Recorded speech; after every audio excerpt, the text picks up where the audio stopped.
आज हम व्याख्या 3 के आगे से पढ़ने का और समझने का प्रयास करेंगे।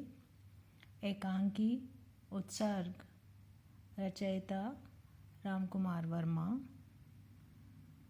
विनय, आपने बहुत बड़ा काम किया है। मैं जब तक मृत्यु का रहस्य संसार को ना बतला दूंगा तब तक आराम से नहीं करूंगा।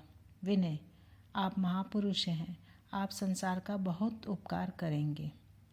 शेखर, उपकार होगा ऐसा मेरा भी विश्वास है। मेरी एक खोज दीप स्तंभ होगी जो भटकती हुई आत्माओं की जीवन नौका का पथ प्रदर्शन करेगी। इस पंक्ति में डॉक्टर शेखर को पूर्ण विश्वास है कि उनकी खोज के माध्यम से संपूर्ण मानव जाति का उपकार होगा। जिस तरह से नदी में बहती हुई कोई नौका रात के समय में अपने राह भटक जाती है, लेकिन ऊंचाई पर जलता हुआ दीपक उसको दिशा निर्देश देता है, उसी तरह से डॉक्टर शेखर का विश्वास है कि जो खोज वो कर रहे हैं वो एक दीप स्तंभ के समान होगी जो कि भटकती हुई आत्माओं की जीवन नौका का पथ प्रदर्शन करेगी। विनय सौम्य हंसी के साथ, अभी तो आप हम लोगों का पथ प्रदर्शन कर रहे हैं, तो आप अभी चलेंगे? मैं स्टडी सर्किल को क्या सूचना दूं? शेखर अपने यंत्र की चर्चा करते हुए हर बात को भूल जाता है। विनय बार बार प्रयास करता है कि वो वर्तमान में उस कार्य को पूर्ण कर लें जिसके लिए उन्होंने आश्वासन दिया है, इसलिए वो बार बार याद दिला रहा है कि उन्हें आज स्टडी सर्किल में जाना है और अपने यंत्र के बारे में आगामी सूचनाएं देनी हैं। शेखर सोचते हुए, चल रहा हूँ पर फिर ना जाने कब समय मिले, लेकिन इस समय मैं केवल क्लियरवायंस की कुछ बातें ही बतला सकूँगा। समय मेरे पास कम है। डॉक्टर शेखर विचलित हैं। एक तरफ उन्हें अपनी पुत्री का स्नेह आकर्षित कर रहा है कि वो बहुत लंबे समय के बाद आई है और वह उसके साथ समय व्यतीत करना चाहते हैं। दूसरी ओर वह अपनी खोज में इतने व्यस्त हैं कि उन्हें और कोई काम करना अच्छा नहीं लगता। विनय के बार बार याद दिलाने के बाद उन्हें लगता है कि क्योंकि उनकी पुत्री आई है तो ऐसी स्थिति में शायद आगे आने वाले समय में उन्हें समय ना मिले। इस वजह से वह कुछ सोचते हुए कहते हैं कि थोड़ा सा क्लियर करने के लिए वह बात करने के लिए चलते हैं। विनय नम्रता से, जैसी आपकी इच्छा। शेखर निश्चय के साथ, अच्छा तो फिर मैं चलता हूँ। तुम जाकर उन लोगों से कह दो कि मैं आ रहा हूँ। ड्राइवर से कहना कि मोटर लाए। असमंजस की स्थिति से उभरकर डॉक्टर शेखर जो हैं वह आखिर निर्णय कर लेते हैं कि उन्हें थोड़ी देर के लिए जाना है और वह ड्राइवर को गाड़ी लाने के लिए आदेश देते हैं। प्रस्थान। विनय बहुत अच्छा। डॉक्टर शेखर कुछ देर तक अपना एपराटस देखते हैं, फिर टेबल पर पड़े हुए कागज उठाकर भौहें सिकोड़ते हुए पढ़ते हैं। निश्चयात्मक ढंग से सिर हिलाकर कोट पहनते हैं। ऑलिवर लॉज की एक पुस्तक खोज निकालते हैं और पृष्ठ पलटते हुए पढ़ते हैं। फिर उस पुस्तक में कागज का निशान लगाकर मंजुल को पुकारते हैं। यहाँ हमें डॉक्टर शेखर का व्यक्तित्व स्पष्ट होता दिखाई देता है कि वे पूर्ण रूप से अपने कार्य में डूबे हुए रहते हैं। अपना समय का एक क्षण भी वो खराब नहीं करना चाहते हैं और जाते जाते भी अपनी सोच के अनुसार वह जाने के लिए तैयार होते हैं और फिर उनका ध्यान किसी पुस्तक की ओर जाता है। जो बात उन्हें खोजनी है वो उस पुस्तक को ढूंढते हैं, उसके पृष्ठ पलटते हुए पढ़ते हैं और वहाँ निशान लगाकर अपनी बेटी को पुकारते हैं। शेखर मंजुल। आई पिताजी की आवाज़।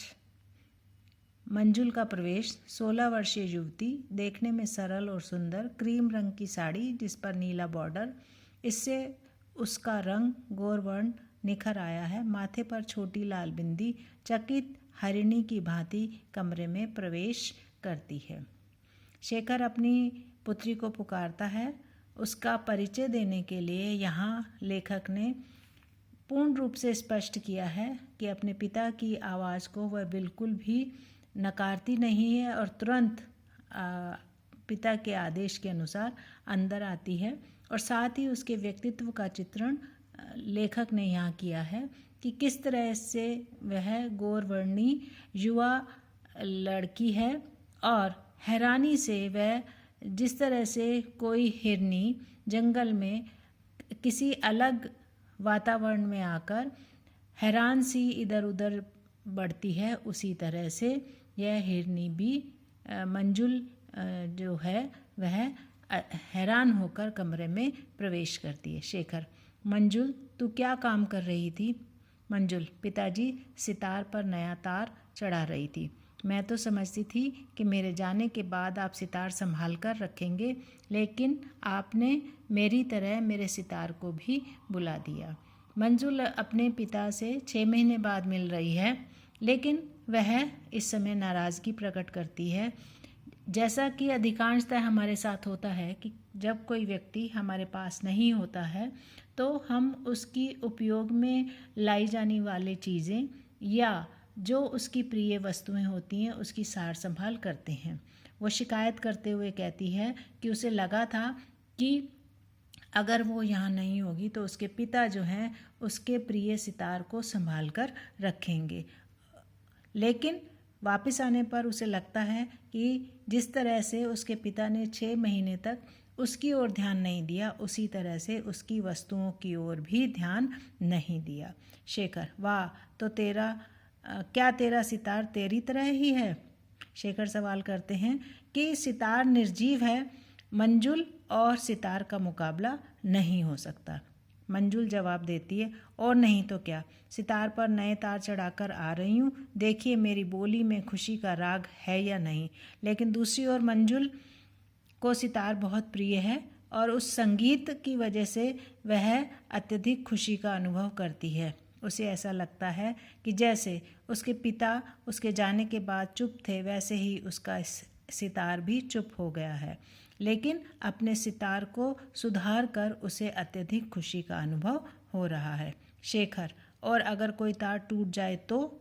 मंजुल, पिताजी मन टूट जाएगा, मैं बोल भी नहीं सकूंगी। ओहो, कविता भी करने लगी। यहाँ पिता पुत्री के संवाद के माध्यम से लेखक स्पष्ट करना चाहता है कि बहुत सी बातें ऐसी होती हैं जो महसूस तो की जाती हैं लेकिन कही नहीं जाती हैं। एक व्यक्ति किस आधार पर कोई बात कह रहा है और दूसरा व्यक्ति अपने मन को जोड़ते हुए उसे जवाब देने का प्रयास कर रहा है।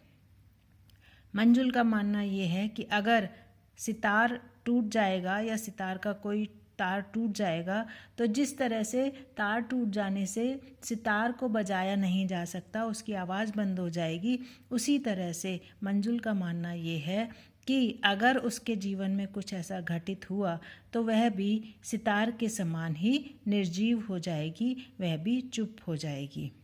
मंजुल, मैं कविता कैसे कर सकती हूँ? आजकल की कविता के लिए उच्छ्वास, वेदना, आंसू की आवश्यकता होती है, सो यह सब मेरे पास नहीं है। मैं तो खुश रहना चाहती हूँ। इस पंक्ति के माध्यम से मंजुल यह कहना चाह रही है कि कविता लिखने के लिए हमें दर्द की, आंसुओं की आवश्यकता होती है, लेकिन अपने जीवन के प्रति वह पूर्ण रूप से संतुष्ट है। उसका मानना ये है कि उसके जीवन में आंसुओं की कोई भी जगह नहीं है, उसके जीवन में तो खुशियाँ ही खुशियाँ हैं। शेखर, अच्छी बात है, मेरी खोज खत्म हो जाए फिर मैं तेरे सितार और तेरी आवाज़ की तरंगों का कंपन निकालकर मिलान करूँगा। एक कंपन से दूसरे कंपन को कहाँ तक सहायता मिलती है। शेखर अपनी वैज्ञानिक बुद्धि के अनुसार उसे जवाब देते हैं कि ठीक है, अगर तो सितार के तार टूटने से तुम्हारी हृदय की तरंगे मौन हो जाएंगी, तुम चुप हो जाओगी, तो मैं ये अवश्य खोज करूँगा कि ऐसी कौन सी वस्तु है, मैं उसको तलाशूँगा कि किस तरह से सितार जो कि निर्जीव है उसकी आवाज़ बंद होने से तुम्हारी आवाज़ भी बंद हो जाएगी।